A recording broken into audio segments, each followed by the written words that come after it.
Hi, you guys. Welcome back to You Loving Life. This is Michelle, and I am so excited to talk about strength today because who doesn't want to be stronger, not only physically, but spiritually? And there is actually a way to become more spiritually strong. There is a law of the universe called the law of strength. So it really is incredible when you start learning these laws, how you can apply them to your life and truly shift everything into the highest timeline you can ever imagine. Truly, magic happens when you look within because all the answers are there, okay? So it says, only the strong enter the kingdoms of heaven. There are many dimensional planes of existence that we travel to when we go to sleep every single evening or morning, or whenever you're sleeping, your soul leaves your body and it travels dimensionally. And these are considered dimensions by some, but truly the words are interchangeable.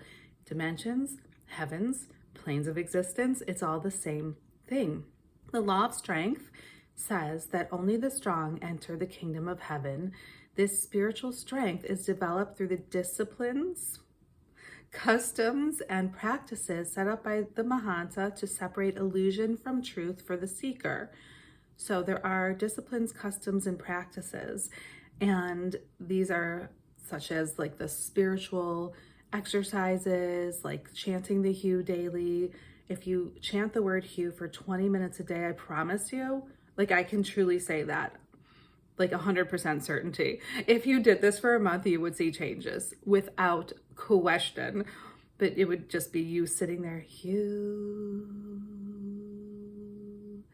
Your vibration would be lifted because you'd be tuning into the higher worlds where the higher heavens are, dimensions are, and they're pure love. So when you chant a word for love, and specifically hue, the most ancient word for love, you literally pull that energy into you.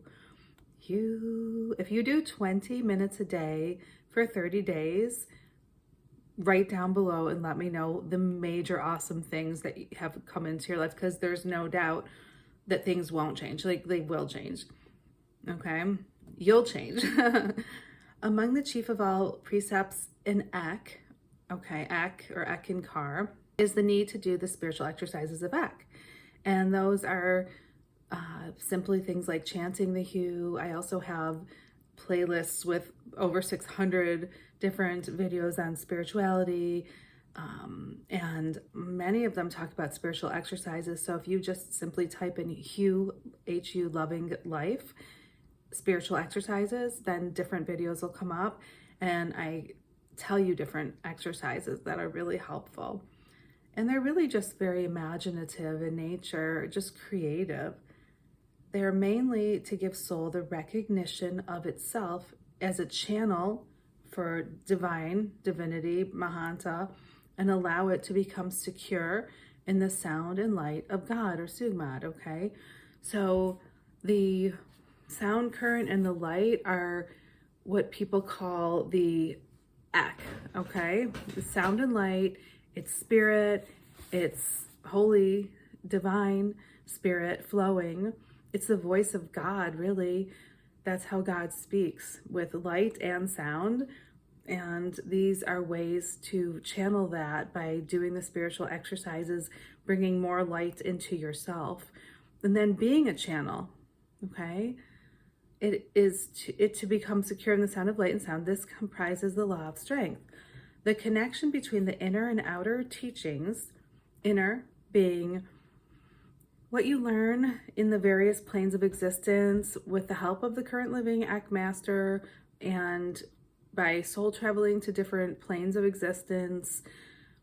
That's the inner. And the outer teachings is basically what I'm doing, reading this right now to you, and doing the spiritual exercises, is strengthened and emboldened by the rigors of trials on the physical level that try to shake it loose from the tree of life. Yeah, like we're here, so that means that we're in the lower world plane of existence. So we're going to have peaks and valleys. There will be ups and downs, highs and lows. You can count on that.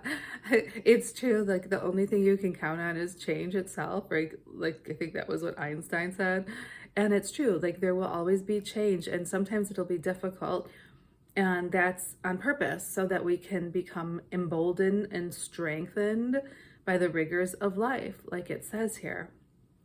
Suffering could build strength, but only if a person acknowledges his or her responsibility for whatever went wrong.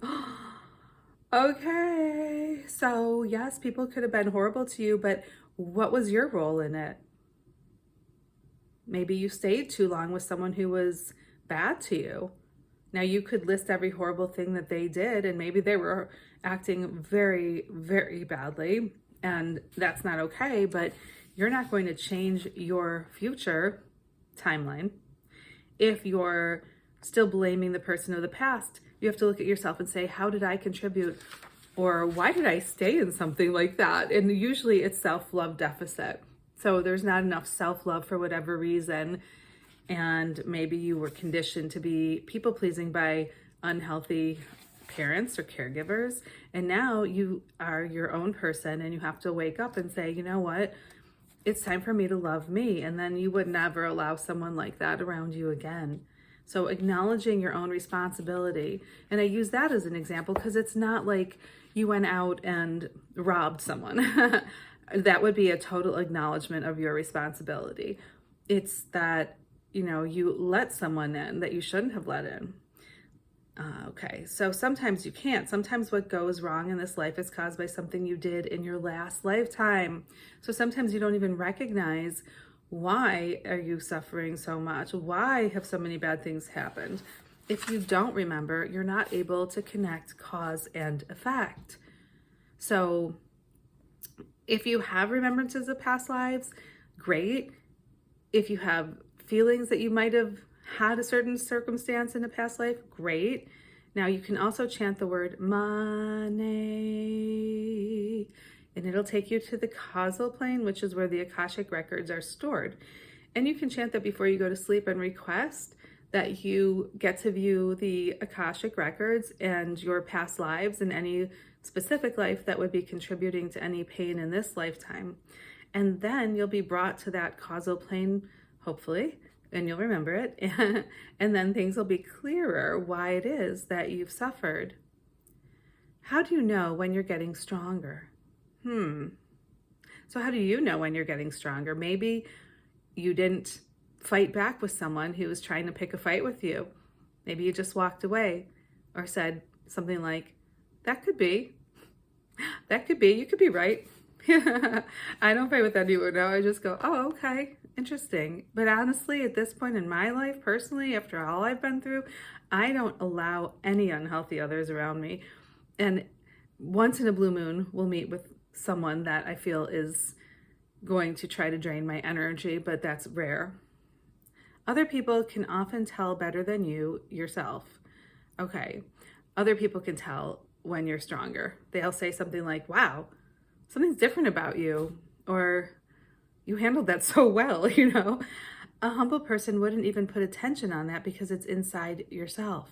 The only way you really know if you're stronger is if you go through a time of hardship and you get through it somehow by listening.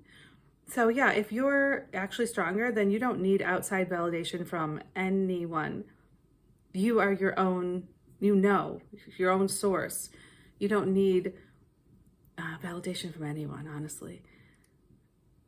Okay, so you trust something inside yourself, the strength you have gained to this point. You just trust and you know. You just know. You can feel a difference. You don't get as triggered as easily. Someone, who used to upset you is like, okay, whatever. They're operating at this level of consciousness and that's not where I'm at anymore. And you just move on. Spiritual strength cannot be separated from the moral qualities of mankind. You have to be moral. Spirituality and morality are very intertwined. They are one and the same. You have to be a moral person. If you're a spiritual person, you don't do things to others because you know that is wrong. You wouldn't even want to. It would feel wrong to you. It would feel horrible. Like, it would be painful to you. You'd be hurting yourself, honestly. Every knockdown in life is teaching you to be stronger, to stand more sturdily. Each hardship and trial is actually there as a gift from God to make you stronger. If people understood this, they wouldn't complain so much. That's so funny. It's so true, because whatever you go through, you become stronger from it. You really do, right? It's funny because I used to find things that other people would find tedious a break. Like to go and get my teeth cleaned or to wait in a line at a restaurant because of certain things that I had experienced would be a break for me. Like, I'm not even kidding. And people would complain, and I think, oh, you have no idea. This is like a joy just to be in a line waiting while everyone else is upset. I was just happy to be out of a circumstance that I was dealing with at that time. That's kind of sad when I look back, but it's where I was at that time. And now I really appreciate everything in life more probably than the average person because of the pain and suffering I endured, right? So it is true that whatever you're going through, and trust me, I've been in the hardest of times, and I know that my saying this is probably not helpful like right now to your heart, but maybe it's a little seed of hope. And just know, if you get through this, and you will, you just one day at a time, one moment at a time, making different changes, loving yourself more will shift your vibration, and you won't accept certain things ever again. But until then, just keep knowing that it will get better, and it's making you stronger. It is making you such a stronger person, okay? Strong. So, only the strong can stand the true love of God. Oh, wow. Only the strong can stand the true love of God. That's great. I think that's hilarious. Yeah. Okay. True love. It's like, I've said it on this channel a few times. A parent who doesn't want, to like separate from their kids. It's hard to put them on the bus that first day, right? But that's true love, because you're helping your kid to grow, right? Just like the birds, they kick the bird babies out of the nest. How hard could that be? Hard, but it's true love. They're helping to strengthen their wings to give them the chance of flight. So get strong. Know that whatever you're going through, it's temporary. We are eternal and having temporary experiences. It all will improve in time. Lots of love to you. Thank you for joining me here. I'm so grateful that I have this channel, because I feel like we all need to remember how special we are. We are divine sparks of all that is. And no matter what anyone has told us, try to dumb that down. I love reminding you and myself, and thank you for being here. Have a great day.